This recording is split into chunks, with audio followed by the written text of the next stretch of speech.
interested in Indian agriculture. It was established in 2010, and we are quite interested in promoting scholarly engagement with a range of pressing issues and ideas related to rural and agrarian India. One of our core focuses is enabling scholarship on rural and agrarian issues through the mentorship of young scholars. The series of dialogue furthers these objectives. We intend to create a forum where cutting edge research can be discussed in a collegial manner. We also want to discuss ongoing work of early career scholars, especially those writing their first papers or dissertations. So please feel free to submit an abstract if you are interested. The link to the Google form will be shared in the chat box, and the QR code is also mentioned on the poster, which we already circulated for this event. So now let me introduce our today's guest. Today, we are glad to host Dr. Abhigya. Abhigya is a postdoctoral researcher at the Department of Social Process and Sustainability of the Global Change Research Institute of the Czech Academy of Sciences, which is known as Czech Globe. Her research focuses on the power dynamics that shape participatory processes in food systems research and on the discursive authority of crop modeling framework. Dr. Abhigya received her PhD from IIT Delhi. I request that Dr. Abhigya to take the session ahead. Over to Abhigya. So you will have 30 minutes. Can you start the timers? I think.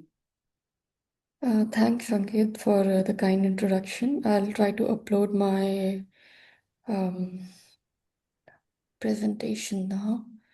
Wait.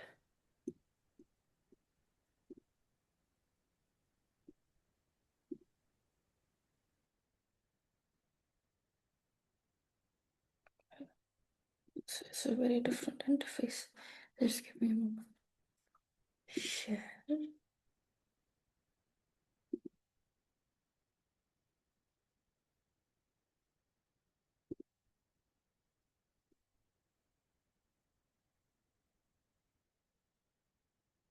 I don't see an option to share a So, PPT. Abhigya, if you click on the more option at the bottom of the screen, there are three dots and it says Okay. more, and then there is a share option with an upward arrow. No, that is in the toolbar only, but it's not giving me an option to share more.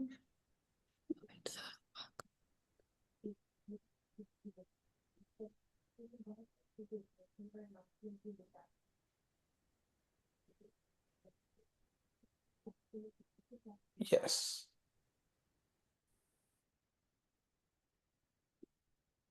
Yeah, can you see it now? Okay.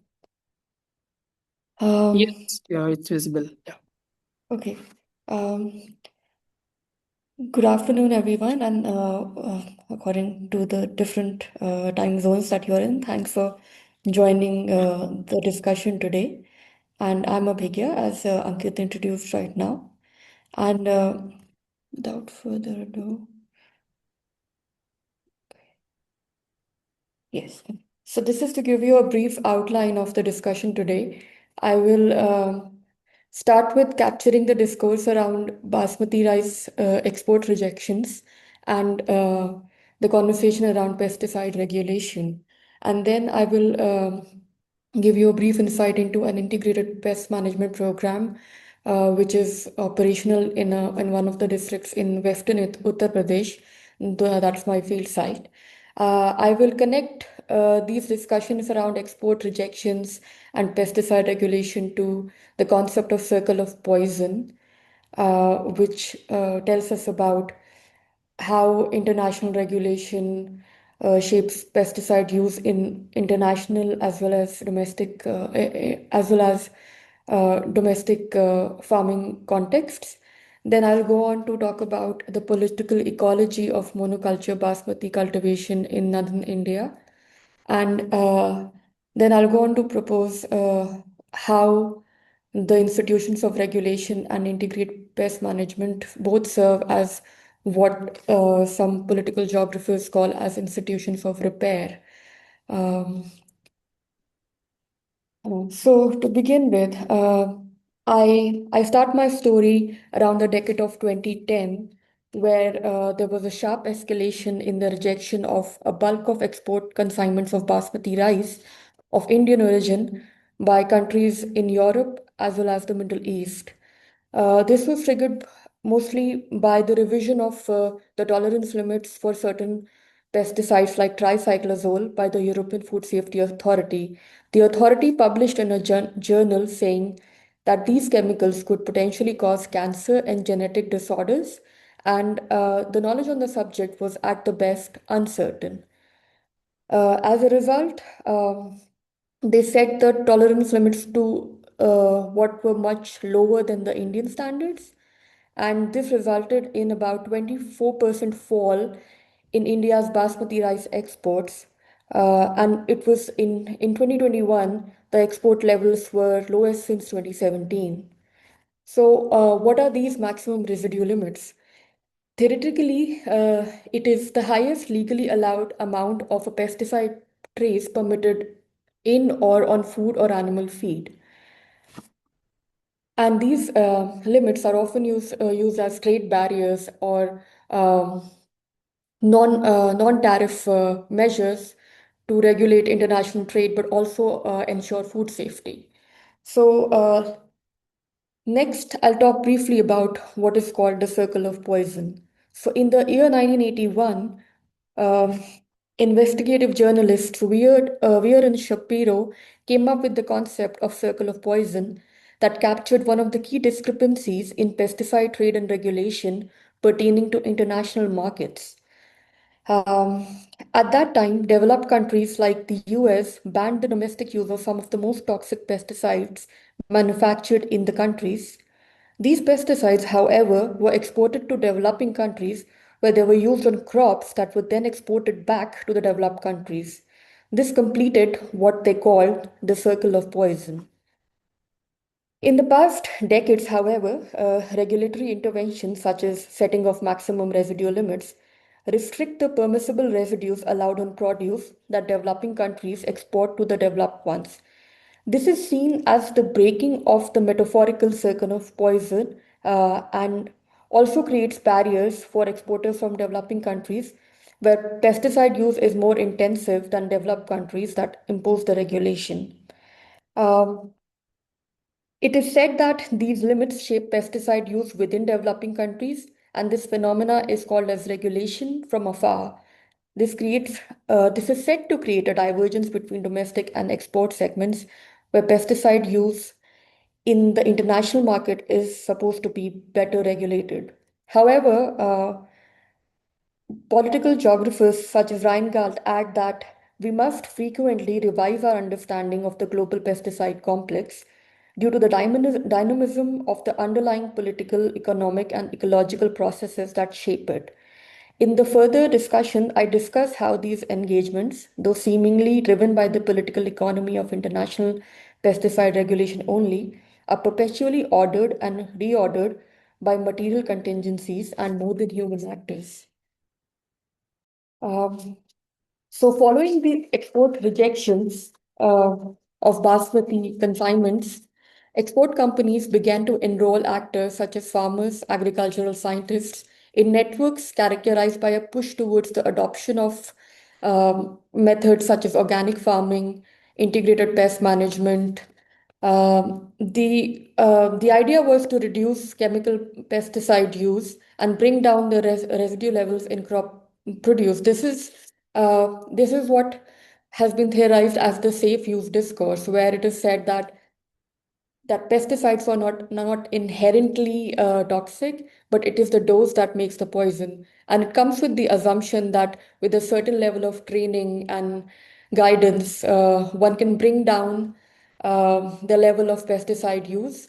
Uh, Notwithstanding the structure of agrarian political economy. And this technocratic discourse reduces pesticide use to caveats like correct use, method of application, use of personal protection equipment. However, anthropological and geographical research has repeatedly shows that this discourse is far removed from the lived reality of day-to-day pesticide use, where correct use fails to capture the nuances of the cocktail of pesticides that the farmers have encounter at pesticide retail shops, the erratic nature of pest incidents and plant pathologies in the wake of increasing chemicalization of agriculture, but also climate change. And also the simple fact that tropical temperatures make it practically impossible to wear those hazmat suits and face masks and gloves that are supposed to provide the protection against these toxic pesticides. Um, so, to zoom into this safe use discourse and the knowledge discourse around pesticide use, I talk in detail about an integrated pest management program that I observed closely. The program is operational in the census town Dadri in the Gautam Budh Nagar district in the western Uttar Pradesh region, and it was started by the National Center of Integrated Pest Management in collaboration with a major basmati export company in the region. Uh, I landed on the site when I was trying to make sense of the regulation, scientific advice, pesticide use complex. And I started with the Ministry of Agriculture in New Delhi, where I met one of the scientists who was steering the program in a district in a village that I called Surajpur in Gautam Budh Nagar district. Um, the members of the National Center of Integrated Pest Management consist of entomologists, soil scientists, chemists, and information technology experts. According to one of my interlocutors at NCIPM, the key imperative for IPM scientists is to ensure production of safe food, conservation of the environment, and doubling farmers' income. Owing to the irrigation ecology of the western Uttar Pradesh region, the basmati rice crop in the region is susceptible to attacks by various insects and pests across various stages of plant growth. This makes it a particularly vulnerable region, and produce from this region is often um, rejected by exporters in developing countries. But oftentimes, farmers inform me that they struggle to get certification from even at the local level from the exporters. So, and the state of Uttar Pradesh also accounts for a major fraction of pesticide consumption in India, according to data published by the Ministry of Agriculture for the year 2020. So the villages where the IPM program is operational fall within the Western Plain, and it's the Western Plain agroclimatic zones out of the nine zones in Uttar Pradesh. According to the NCIPM scientists, the area under cultivation under program is now 1,600 acres, and it is situated in the village Surajpur and some of the adjacent villages. Um, my interlocutors also informed that they were also involved with the similar IPM programs in Punjab and Haryana starting the decade of 2010. And soon after, the exporters roped in the scientists to start a similar project in Western UP. However, as I'll point out later in my discussion, that these scientists only identified the major drivers as uh, the exporters' initiative and also what they call an objective selection of their field site, but they don't really mention their engagements with farmers and the history of their relationship with a basmati processing mill that is located on the GT road, very close to these villages. So, despite of the proclaimed success of the IPM program, uh, you see, it's a recent article from the year 2025 that the exported crops have been facing rejections, and it's been very difficult to reduce the pesticide use. Um, if you speak with the scientists, they ascribe this failure to the knowledge intensive nature of knowledge paradigms such as IPM. They say that even though like the IPM methods are highly favorable for soil health, for crop efficiency, they said that the methods require an extreme meticulousness on the part of the farmers, and the technique is knowledge intensive given the target specific nature of various pest and disease control methods that fall under this paradigm. As you can see, like the IPM method is divided into various stages. The cultural method, the mechanical method, the biological method, and the last resort method in this paradigm is the chemical control. The scientists say that mechanical methods such as trichoderma cards and removing insects manually by knots and biological methods such as application of pseudomonas were quite popular among the scientists, but then it places extreme labor demand on them. And it's also difficult, but when you speak to farmers, they also express their concerns about the difficulty to procure these resources and the additional demands that it placed on their time. The scientists pointed out that under this method, chemical control is the last resort measure, and the farmers are encouraged to stick to minimum possible use of recommended pesticides. Um, During my interactions with farmers during IPM demonstrations and farm and field schools meeting, I learned that the profile of the good farmer who's considered to be a fit candidate for the program is very telling.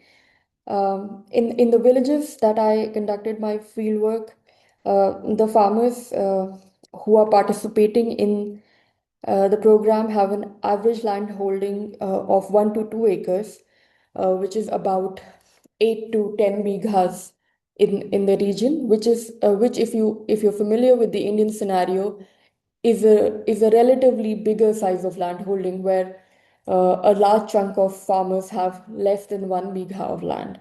So just to be not even to comply with the intense resource demanding methods of this paradigm, just to be fit for the program, you need to be at a certain level of land holding, which to be fair, in the context of Western Uttar Pradesh, there were a significant number of farmers who were interested in the program, but also there were a lot of farmers who did not make the cut.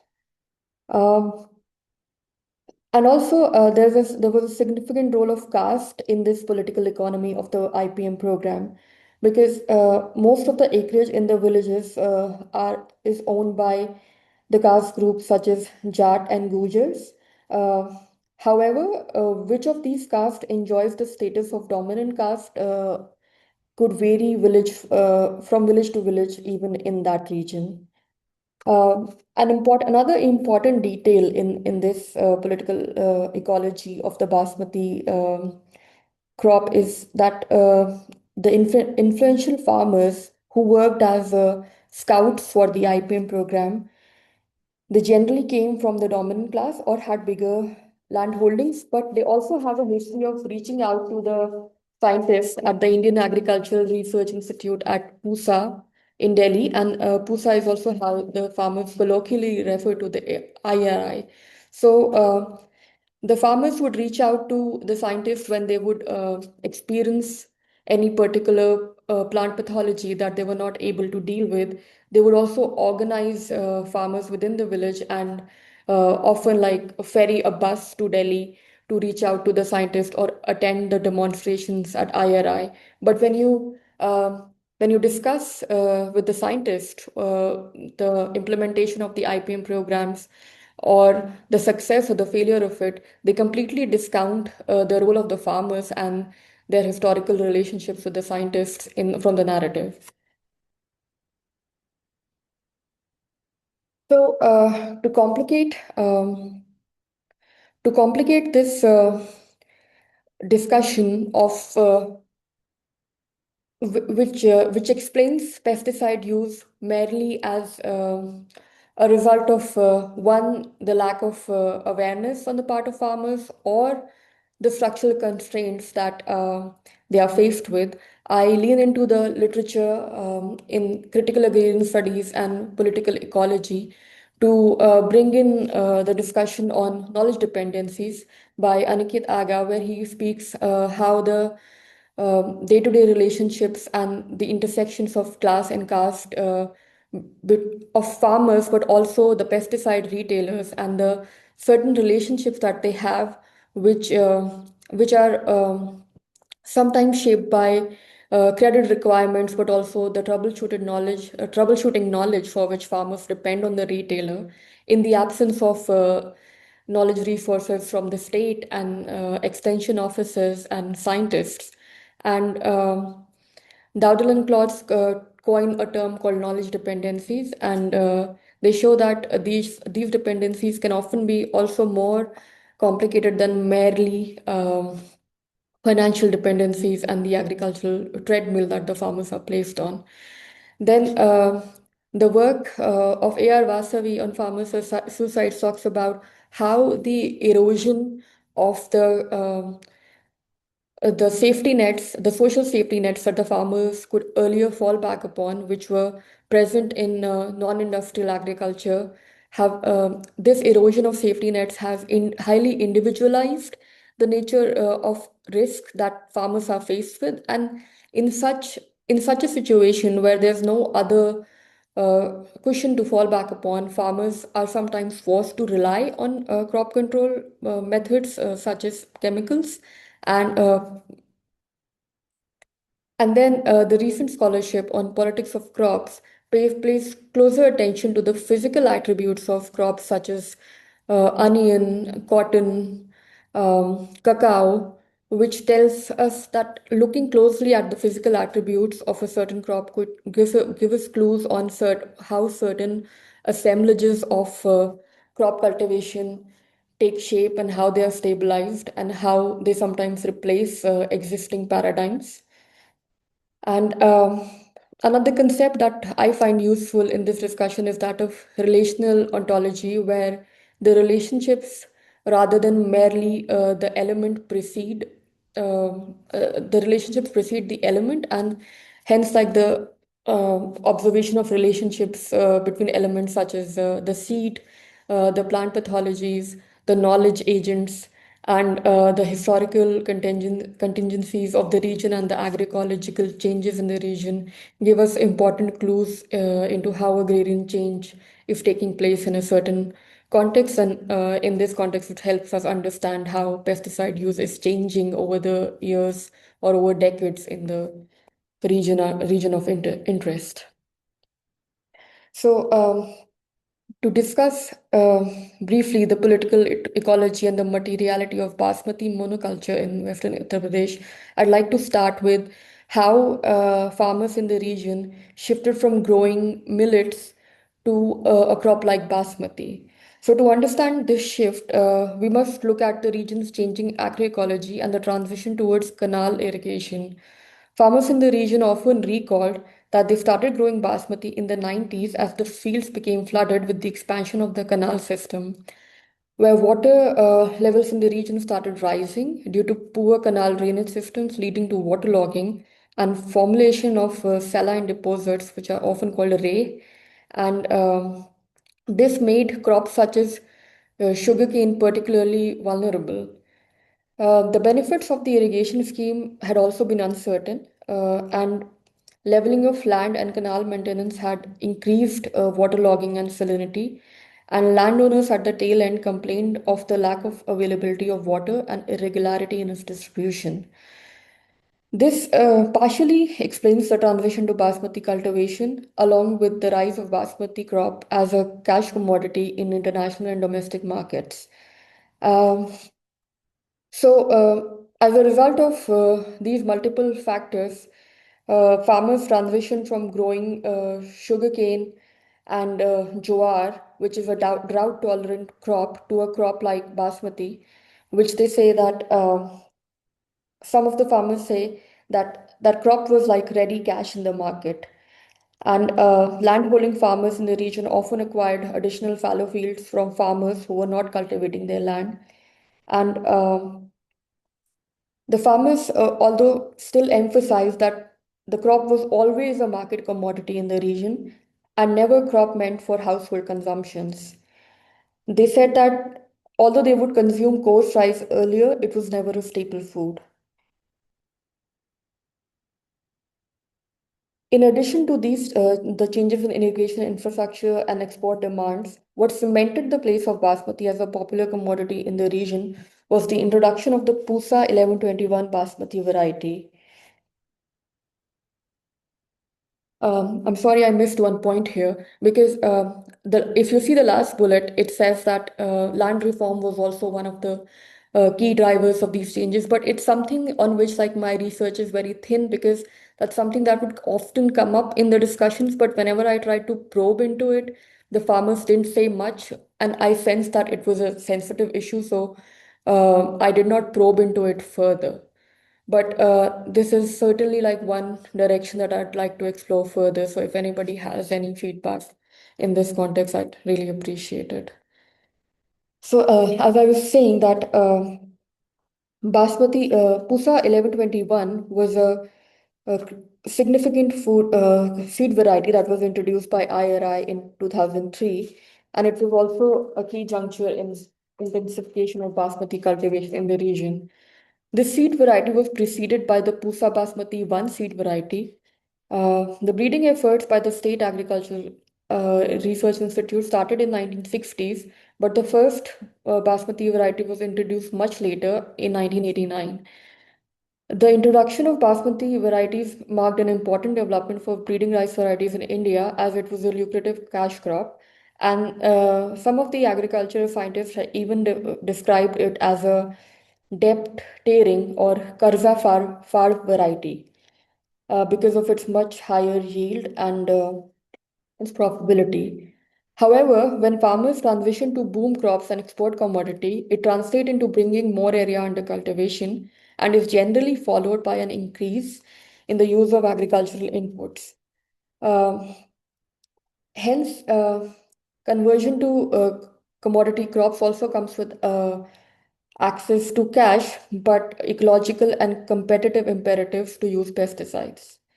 So we can see that even though the basmati varieties developed in later region have definite advantages over the Pusa Basmati 1121 because they have the Pusa 1121 has a longer maturity time and lower yield per acre than comparative varieties such as Pusa Basmati 1509. It is also highly susceptible to pests such as the brown plant hopper and diseases such as bacterial blight, neck blast, and foot rot. But it is very popular in the export market because of its long kernel size and aroma. And due to that, farmers are stuck with this variety, and it has replaced about uh, at least 45 seed varieties that are found in the Indian subcontinent according to the Seed Acts of 1966. Another key element here is the transition uh, from a pesticide political economy that was majorly based on international pesticides controlled by four multinational pesticide corporations to a more generic pesticide based economy. In the past decade, there has been a large scale transformation of the pesticide industry where large scale manufacturing has been set up in India and China. This, this transformation furnishes the material conditions such as low cost pesticides and abundant supply of pesticides for an agrarian change driven by monoculture and chemicalization of agriculture. If you visit a pesticide store in any region, you will see that there are products with the same formulation, but they are sold under different brand names and similar sounding names. Sometimes there are, I don't know if you can see the picture on the slide. Sometimes there are similar sounding products, but you can see that they have a totally different chemical composition. This wide variety of availability of products and lower cost prices are often attributed by scientists and pesticide industry representatives to the ease of registration offered by the Pesticides Act India, in the Insecticides Act of 1968 to off-patent products. So there's a practice that when international products go off-patent, generic pesticides companies can get the registration very easily by just copying the registration data, and then they can manufacture the product at a very cheaper price and under different formulations, and and they can make it available to the farmers much in a much shorter time than it takes to bring a international product into the market. However, I mean that's a very a deeper topic of discussion, and much of these claims can be qualified with different caveats. But what I would also like to say is that even though like there is a legal basis for the widespread availability of generic products, many of the products that I encountered in the market lie completely outside the realm of legality. I would see farmers coming back from distant villages with pesticide in clear bags and in in packages which had no labeling. So like attributing this entire phenomena to the failure of the Insecticides Act is also a little short-sighted, and I would like to again like advocate for a more relational approach for the day-to-day pesticide use practices in the region.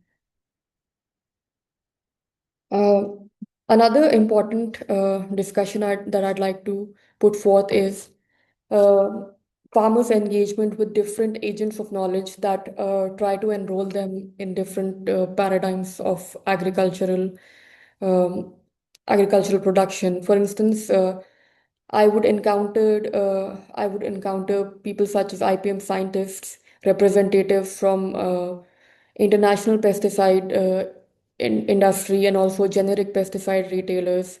They were all trying to conduct demonstrations amongst farmers to tell them how to either transition from a conventional pesticide use paradigm to a more to a paradigm more suited to export their produce, or in the same day I would see uh, a representative from an international pesticide agency to sell the pesticides that the scientists before them were asking them to avoid. What I'd like to emphasize was that like farmers' engagement with these different agents was far more than ignorant or passive.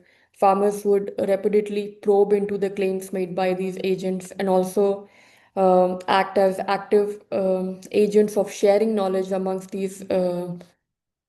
themselves. And going back to the theoretical framework of knowledge dependencies and individualization of risk, I would say that while like the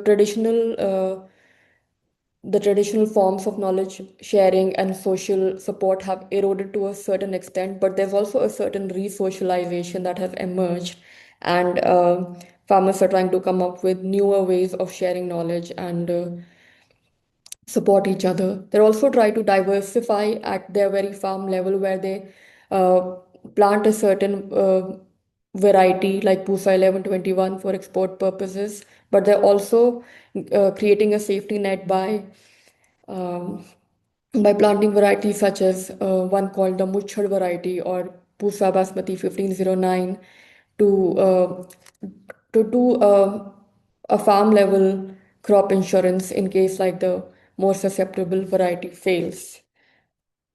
So to conclude, I'd like to say that uh, an approach like the integrated pest management, which works with an assumption that training farmers could be an effective way to reduce pesticide use, only acts as what Christopher Henke calls as an institution of repair. and it ignores the whole assemblage that causes this social and environmental crisis. In this case, the scientific intervention is often a hidden tool to maintain the existing structures of industrial agriculture, and scientific paradigms like IPM, instead of social transformation, rather work as a maintenance strategy because they ignore the agroecological elements and more than human elements such as the seed variety, the plant pathologies, the farmers' agencies. Uh, so, so in order to actually get understand the phenomena of agrarian change, I advocate an approach which takes into account all of these human and non-human agencies. So with this, I would like to rest my case, and I'd be happy if you have any questions, and would love to have your feedback on the discussion. Thank you.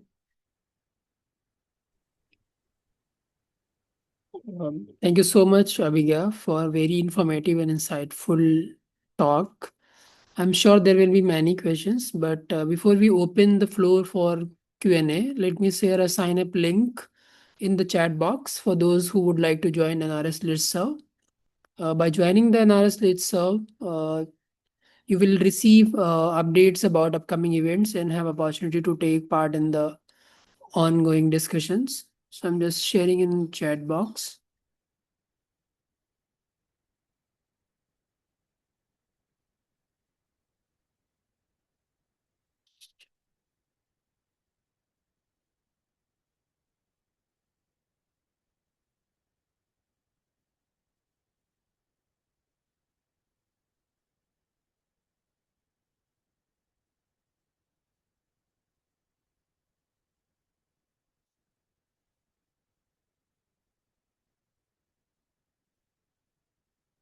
Yeah, it's there in the chat box. So, just for, for the Q&A discussion, I request participant to use virtual hand raising feature on their screen. Once I see the hand, I will call you and ask you question. Also, I would really appreciate if you could turn on your video and unmute yourself once we call upon your name. And please keep your question concise. Thank you.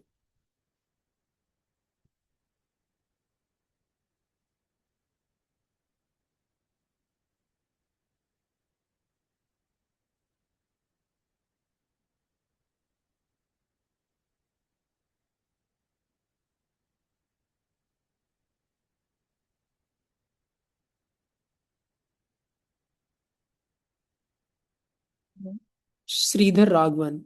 Yes, please, you can go ahead. Yeah. Hi, Abhigya. Wonderful and very detailed, rich with ground insights. Your presentation was, so I thoroughly loved it. Can you just talk a little about because you spoke about, I mean, the entire thing was about the notion of risk. Could you just talk about a little about risk mitigating strategies at farm level by farmers in terms of you talked about the diversification among basmati itself, but the farmer is not only is not only seeing basmati, no, he's seeing year long his farm, his or her farm. So in terms of crop rotation, in terms of different all three seasons, what are the risk mitigation factors, strategies that they employ? Do they have some pulses in the off season, in the summer season, or something like that? Is there what is the crop cycle basically throughout the year? 3 seasons. What is the crop cycle? Hi, Shreedhar. Thanks for your question. It's actually a very interesting question that touches upon an important element there. So, from most of the farmers that I spoke to, they grew basmati and wheat. That was the standard rotation. Some of the farmers were even growing sugarcane. So sometimes, like if they feel that the basmati crop is hasn't brought them a lot of benefit or has been very fragile, they switch to sugarcane, but then with sugarcane, they are stuck with like the delayed payments from the sugarcane mills. So they're oscillating between these two possibilities. And for risk mitigation, I feel again, like this could be, I say that with a lot of like this, a lot of trepidation, because this is what the farmers told me, that they do not grow any other crops on a larger scale, but they do grow crops like jowar for their cattle, and they grow some vegetables on the side. But this also depends on like the social capacity of the farmers. They do in the region, farmers do engage in some degree of dairy farming as a safety net, because that brings them assured returns, but that also depends on like how much land and how much capacity you have to take that on board. Um,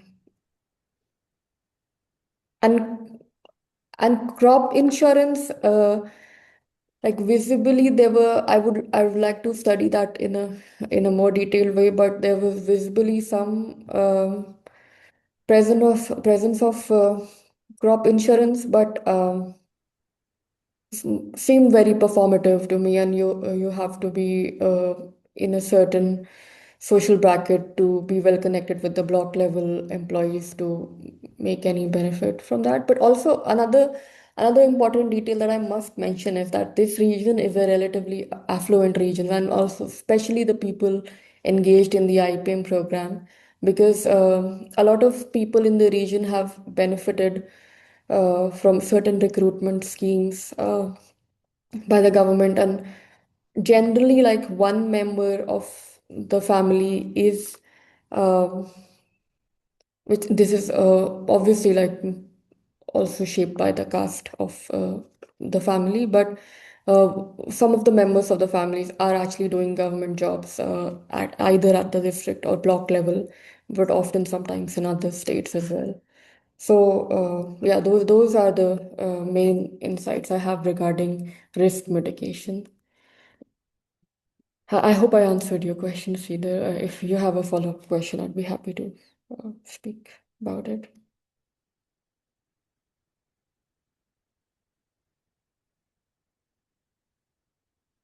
Um, should we move on to the next question?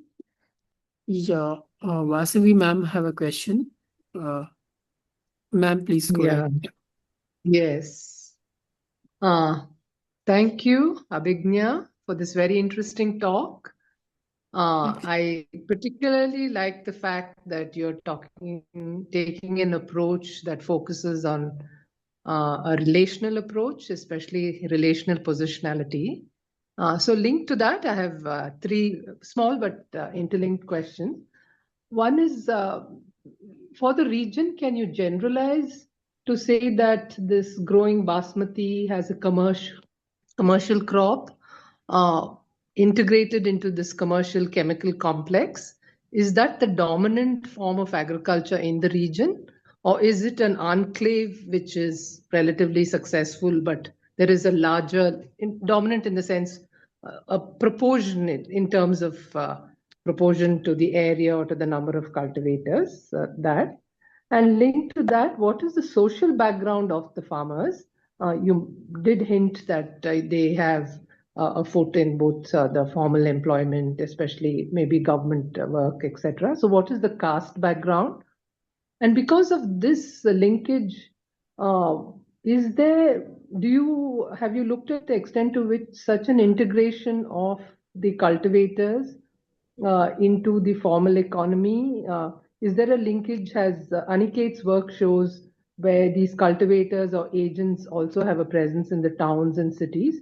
So is the integration into this commercial chemical complex because of that social background, in which they are not only cultivators or farmers, but are also agents having agri input outlets, or are they any kinds of employment they may have? Especially what I found interesting is you talk about this generic pesticide industry, which I think is very understudied, and your study would fill a large gap in that.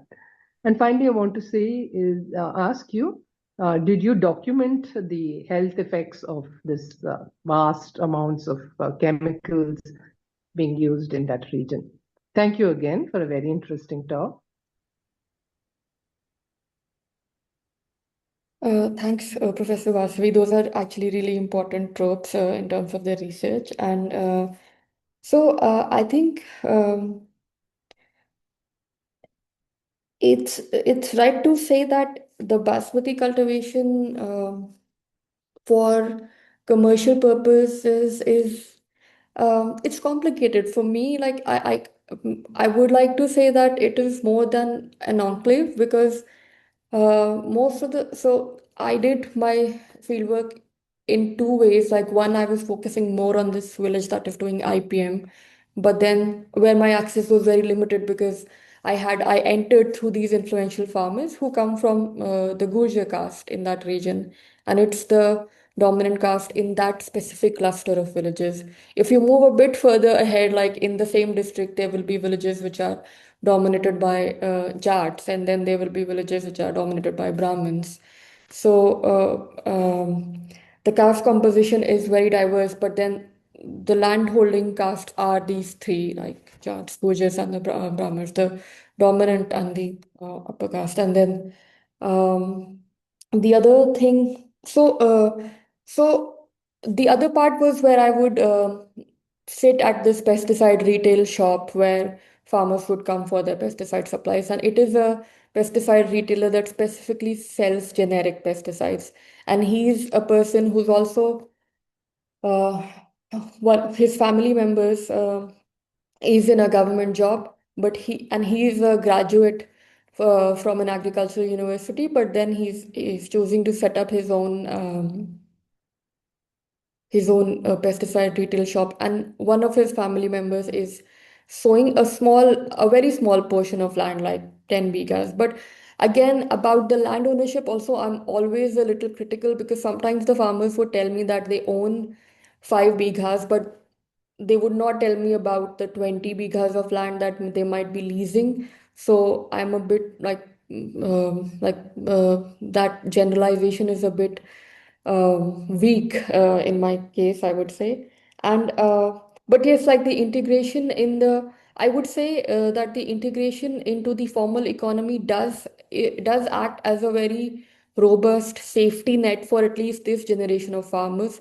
However, most of them claim uh, that the younger generation is actually moving further away from the agrarian economy and they are more interested in like going towards the formal economy. So I don't know if the if it's the cause, like if the formal economy has provided them enough of a safety net and economic security to completely sever their ties from the cultivation economy, or has it made it more sustainable for them, and will they carry on in the future generations?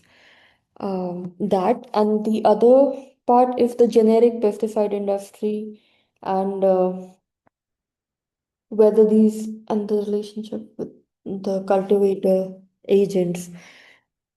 Yeah, so I also see, like with the generic pesticide industry, a special kind of specialization coming in the region uh, where people could just completely stop cultivation and become cultivators entirely. And then there's also a special category of pesticide applicator, which I didn't delve into in this presentation, but the people who are not like the commonly understood farm laborer, but they specialize in pesticide spraying because it's easy to get one of those like machines from Delhi and take up that job and spray, like because it's faster because of the motorized machine. It's easier to get done. So I feel like these kind of like new materialities of the machine and the generic pesticides blur these categories quite a lot, and I'm still trying to make sense of it. So yeah, I feel like it's actually becoming much messier than I would have anticipated. I hope that responds to your question, Professor Vasavi. Yes, thank you. Just a last one about the Yeah. health. Did you document Oh, health right. Yeah, impacts? exactly. Thanks for bringing that up, actually. That's very important. So, yes, I documented them uh, more in the, let's say, margins, because when I would ask people directly that, whether you feel that pesticides are causing any health effects, a general rise in non-contagious diseases. But that was like the naive me at the beginning, and then they would say that they don't really observe any health effects, but on the margins you would learn that there are a lot of like acute incidents where people working on the fields faint and then they have to rushed to a nearby hospital, a private hospital, or a village level practitioner who would give them some random cocktail to treat that. But a lot of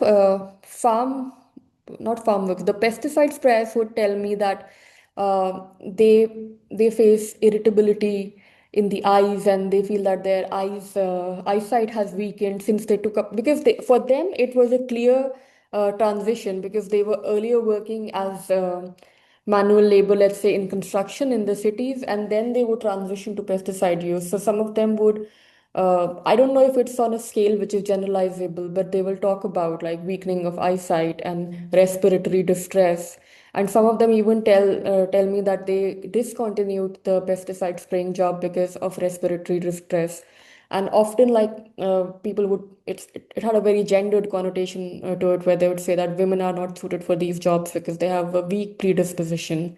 And some people would then say that only people who consume alcohol or other drugs are capable of taking up these jobs, because you need something to numb your senses. So those kind of discussions, like rather than like uh, talking about it squarely, that do you feel that pesticides weaken the general health, it would come up in more in background discussions. And also, like, farmers would tell me that so if you go on the fields, you encounter this bird called the cattle egret, and they would tell me that the birds would if you spray the pesticides and the birds are on the field, they are very likely to die from the spraying. So those kind of discussions were very key with regards to the health effects. Thank Uh, you. Thanks, Dr. Savasari. There was a hand raise from A. Gupta. Do you still have question, please? Yes, thanks. Am I audible? Yes, you are. Okay. Yeah. All right, thanks. Okay, thanks for this, Abhigya. It's interesting to see the output of your research and then draw a stark parallel. What you have observed in the district in UP as, let's say, a similar outcome in, let's say, Haryana. So in Haryana, a lot of farmers, they grow muchal, Pusa Basmati 1. Okay. And it has a shorter maturity duration as compared to 11-21, and it also yields more. Interestingly, the cooked grain length, and that's the reason why it is all sought out after exports, is comparable to Pusa Basmati 11-21. But because of the shorter maturity duration and overall that it has less water requirements. A lot of farmers in Haryana prefer PB1 or Muchal as compared to 11-21. So in your case, other than 11-21, did you also find there were other such varieties which the farmers in your area of research were also growing? This is one question. Second is I remember in one of the slides you had mentioned that the farmers were hesitant to tell you something. You said that they weren't very forthcoming with you in a certain piece of information. Could you repeat what that was? And the third question I have is that in Haryana, there is an interesting aspect where farmers also grow traditional varieties for themselves. They have a clear distinction कि ये बाजारी है और ये घर का है. These are varieties which are for my household consumption. and the remaining ones are for market. Okay. Like for example, the Tarauri Basmati in Haryana is very popular, where they have a few bighas cultivating for themselves, and Muchal they have for selling at a higher price. So, did you also find such a similar approach in the farmers in the area where you researched? Did they have certain varieties which they grew for their own consumption, that even if the commercial variety fails or if there's any issue, at least they will have some rice, traditional rice varieties of their region, which they can have for their own household consumption as subsistence? Thanks so much.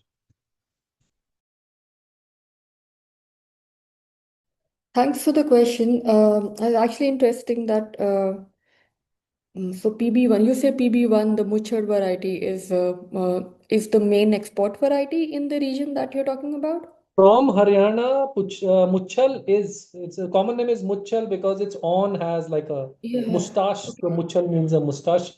But Right. in commercial terms, it's Pusa Basmati 1. It's an old variety which has been then improved into other variants. But more or less, it's Muchal, which they grow. Right. Yeah, thanks. That's quite interesting because in the region that I studied, like I mentioned, that for export purposes, it also depends on how much land the farmers has. The capacity of to diversify is somewhat proportional to how much land you have. But then the farmers were growing Muchad and Pusa Basmati 1509 on the side to as compared to 1121. So let's say if they have 10 bighas of land, some of them will tell me that on 5 bighas they have 1121, and on 2 they have muchad, and on 2 they have 1509, and on 1 they have some amount of jowar for their cattle. So yes, there is that kind of diversification. And also I feel like this is also a lot of it is also depending on like how much they're able to sell, and how much like there's a whole paradigm about middlemen and the mandis that I haven't delved into because it's a juggernaut in itself. But they have like very specific relationship with these basmati processors which would sometimes even haunt them to give them their seeds, and give them these special pesticide kits that okay, these are the pesticides that you should use. So that would also nudge them to grow a certain variety and not. But yes, sir, and as if I have to vaguely generalize, it's 1121, some amount of Pusa Basmati 1 or Muchad, and some amount of Pusa Basmati 1509.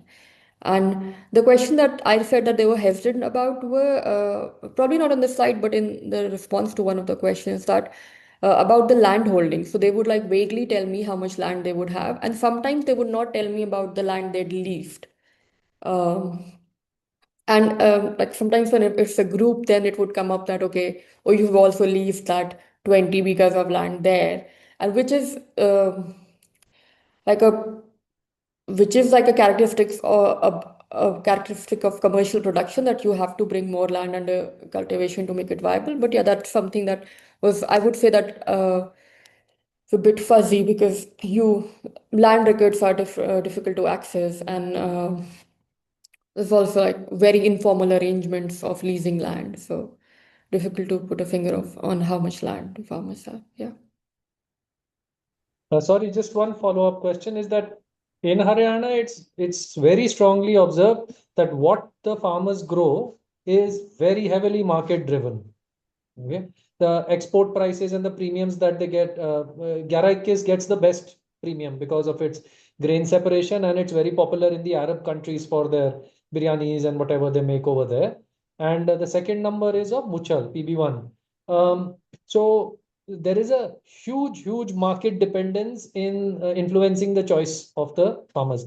If supposing there was an alternative to market dependence, supposing they had another channel of marketing where they could easily cultivate and market certain traditional varieties, would they choose to? Or have they been locked into this system and there is, let's say, no way out even if they choose to grow something else beyond what they grow for subsistence?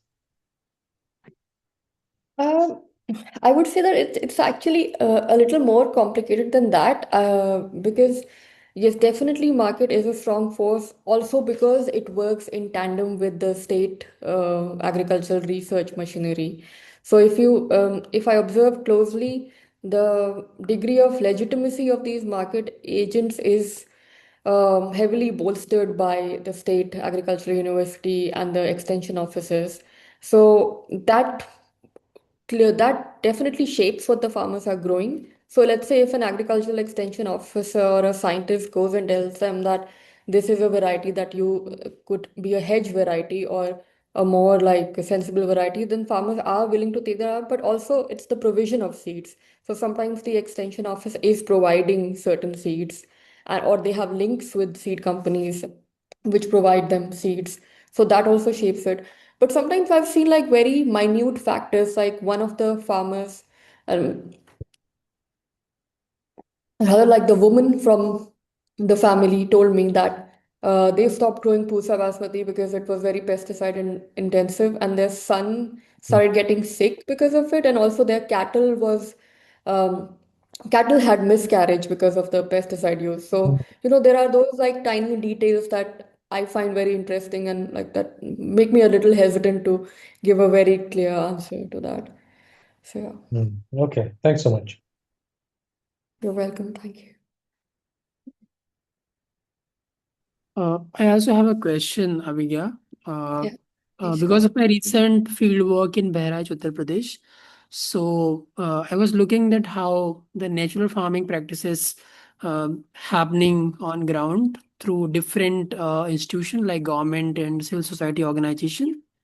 So I came to know that the basmati cultivation started around 20 year back in Bahraj, and the farmers who are growing basmati rice, there is a company called Star Gold. I'm not very specific about the name, but something Star Gold company, which is promoting the basmati cultivation, and they are not. I mean, they are not recommending any sort of chemical fertilizer and not a pesticide. So they promote this integrated pest management and the biomanure which farmers prepare by themselves, and it is, I mean, way before the natural farming program came into the district. From very beginning they've started using it.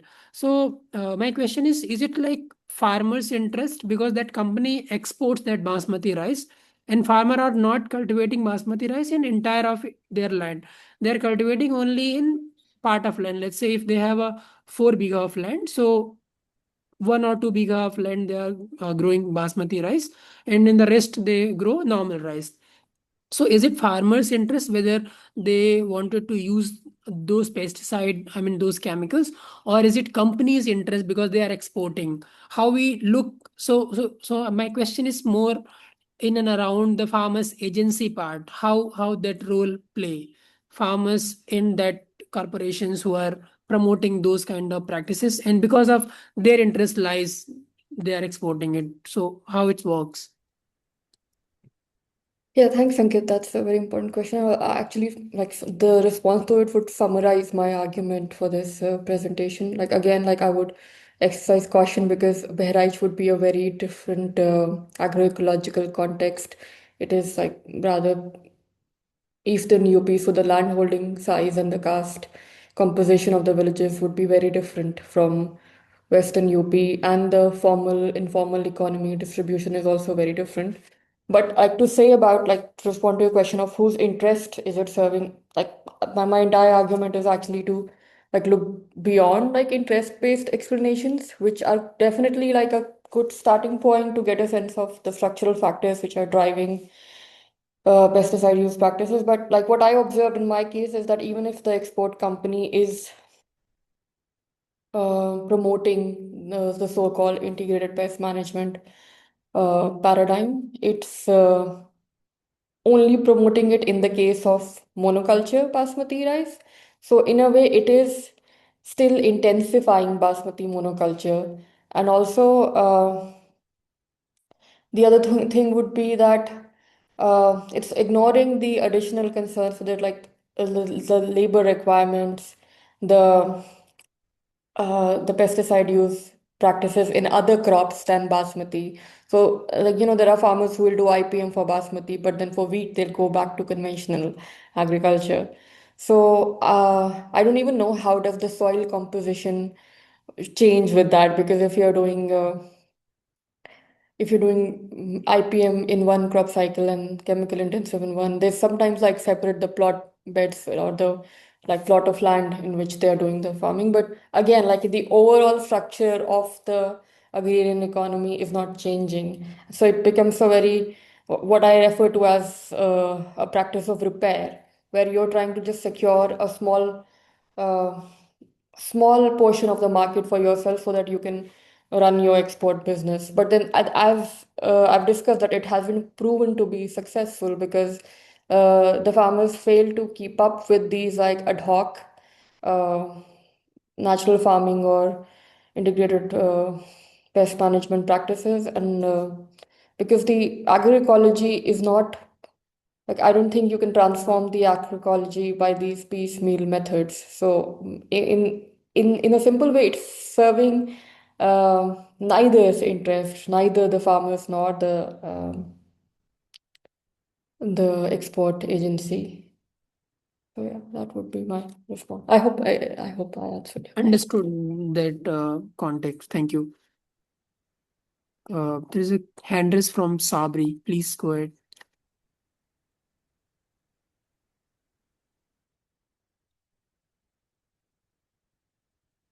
Please You're on unmute mute. yourself. Yeah. Thanks, Abhigya, for the presentation. It's a bit unrelated question, but I mean, you may not know this also, you may choose not to answer.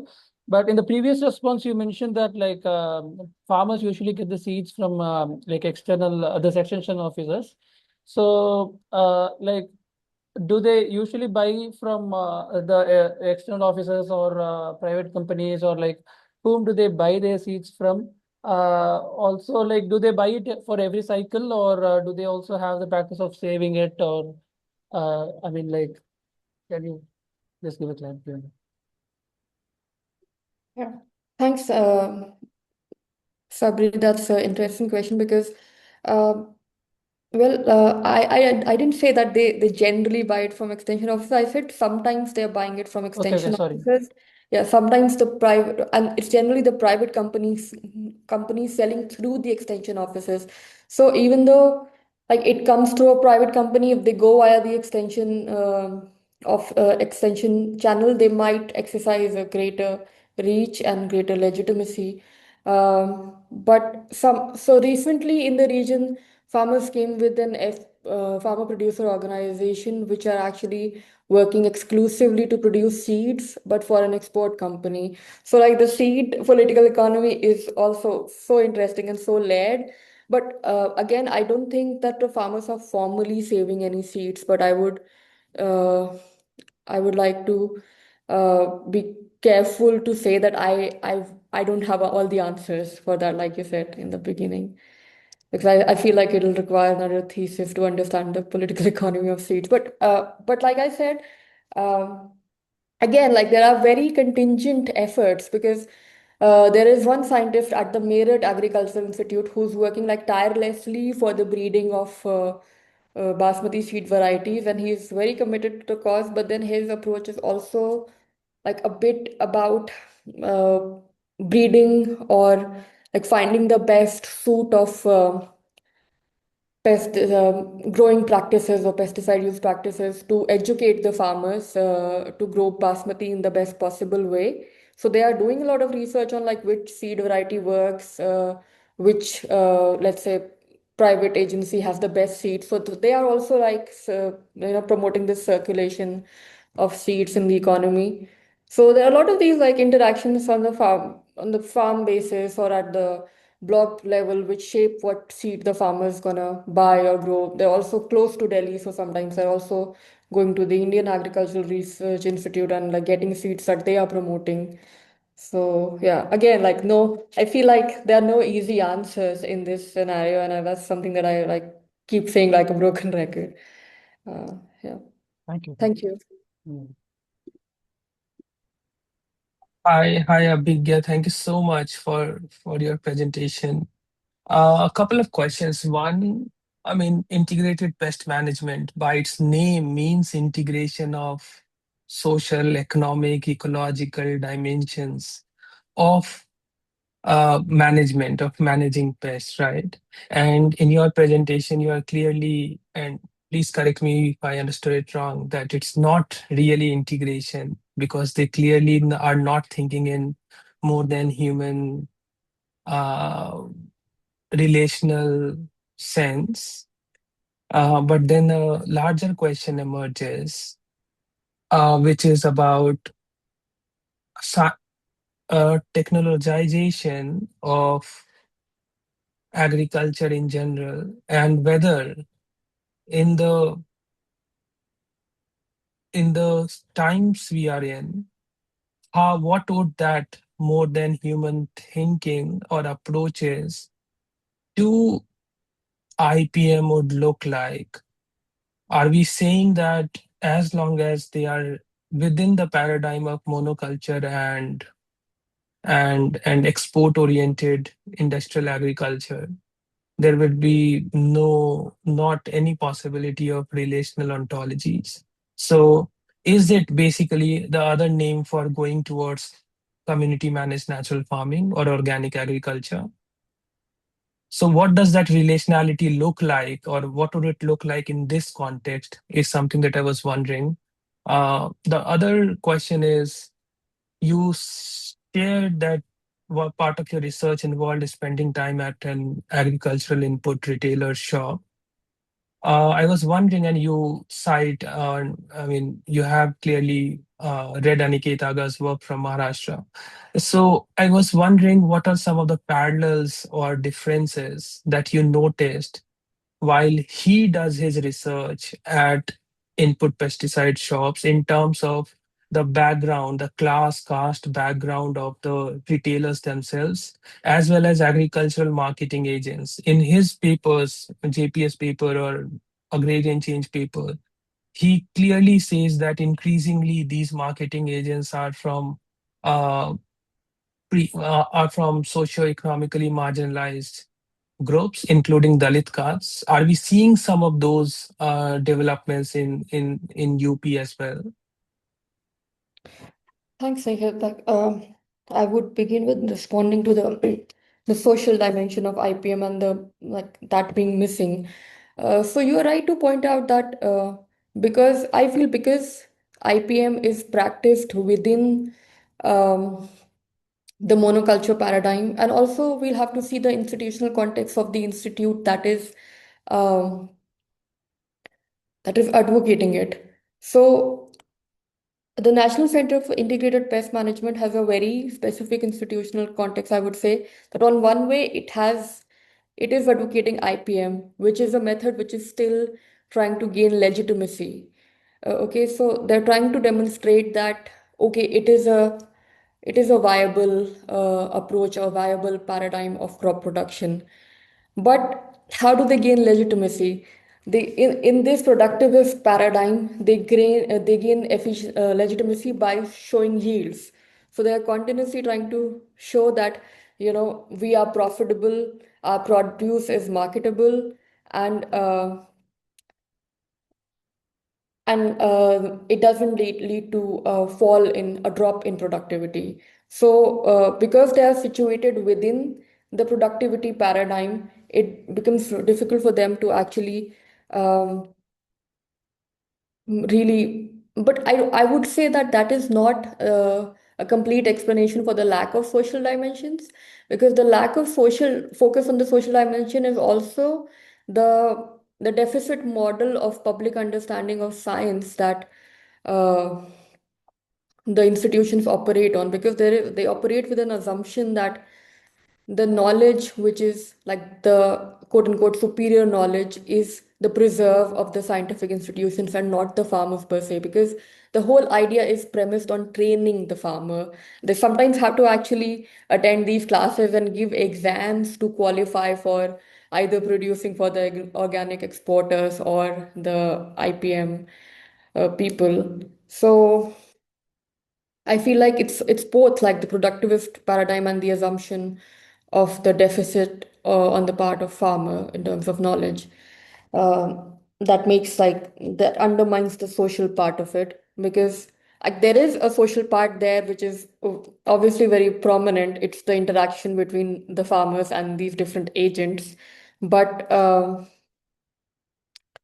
they're not doing actively anything to, in a way, like address it or to take cognizance of it. It's like a very positivist knowledge paradigm in that way. And the other question that you had was, I'm sorry, Nikit, could you please repeat your other question?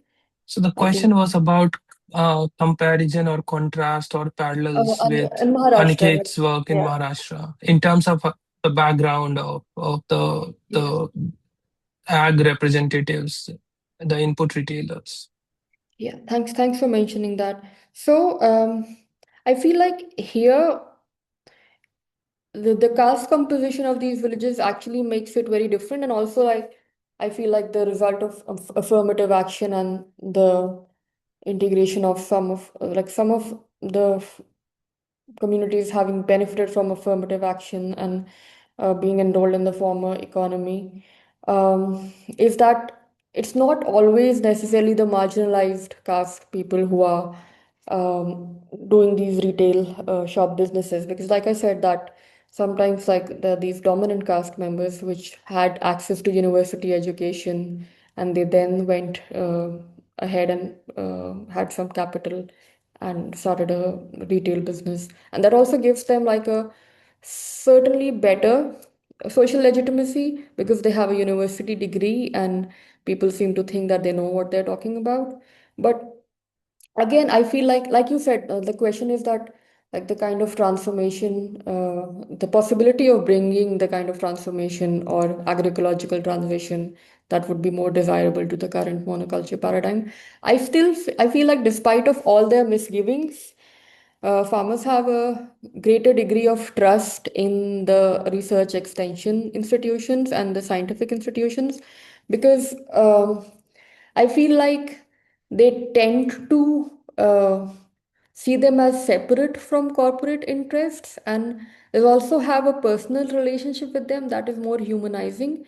But then that can also depend on the social position of the farmer, and also like with the coming of technology, I feel it's a bit of a hybrid form of sociality that is emerging, where sometimes the same devices like the social media devices can distance the scientists from the farmers, because what they do is that they are in touch with the influential big land holding farmers, and they are expecting them to relay the message and for the information to trickle down, and sometimes they just make a WhatsApp group. Uh, so it is in a way very disenfranchising for people who don't have access, who are not enrolled in that network. But I feel in some ways it can also be a little, it can impart you a certain degree of agency where you can actually exploit the same tool to reach out to the scientists and hold them accountable. And because the farmers are some of like let's say some of the younger generation farmers who are from not so influential social groups, they have access to mobile phones, and they'll be clicking pictures of pests and diseases and sending them to the scientists on WhatsApp. So sometimes they are like forced to take cognizance of that and show up and respond to that.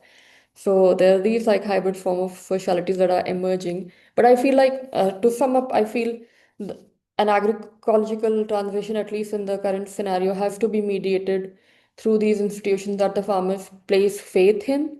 But I feel these institutions should also like take cognizance of the changing form of social relations that are emerging within these communities, and they are not as static as the big land holding farmer can influence a change, or the small land holding farmer has no agency, or they are not capable of being enrolled in the process of agrarian change. So they have to let go of those assumptions, I feel. Oh, at the same time, there is, I mean, this is basically my research is all about the agriculture technology startups and these new kinds of companies emerging. So I don't know when. So when was your field work? Have you been able to go back to? I did go back actually this January, So but did you see these startups or their quote and unquote gig workers moving around, talking to farmers and trying to sell new kinds of products and services? no, I did not. I mostly spoke to one of the key interlocutors who is now trying to start this farmer producer organization, and they have these institutions, which are definitely, I wasn't sure whether it was a private organization, but they were talking about some people trying to provide them e-finance services and trying to enroll them in some banking schemes and some other similar schemes. So yeah, but to be honest though, I didn't have a very like a, a more detailed discussion about these but I've actually no, on a personal level, I've seen like the emergence of many of these agencies which are trying to post these pamphlets in the WhatsApp groups and trying to offer farmers different kind of consultation services and hydroponics and what are these exotic crops. So those I've seen, but not nothing more than that. Yeah, but it will be really nice to like talk more about that at some point. Thank you. Thanks, Nikhil.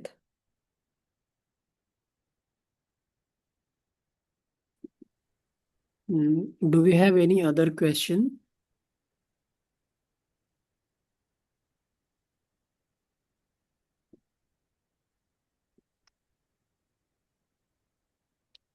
I think we don't have any other questions, so shall we move ahead? Sure. So I think it's a great time to bring today's session to close. Thank you for all for your participation and being with us. Our next session will take place in the last week of August. So please stay tuned for the official announcement. And thank you so much, Abhigya, for joining and very insightful discussion. It really helped a lot. I mean, participant enriched with the discussion which we had. And for the next session, so we'll announce soon as a poster we circulate. Until then, take care of yourself. Goodbye. We look forward to seeing you again. Have a nice day. Thank you. Thank you. Thank you, organizers. Thank you, everyone. Thanks for joining. Thank you, Abhigya.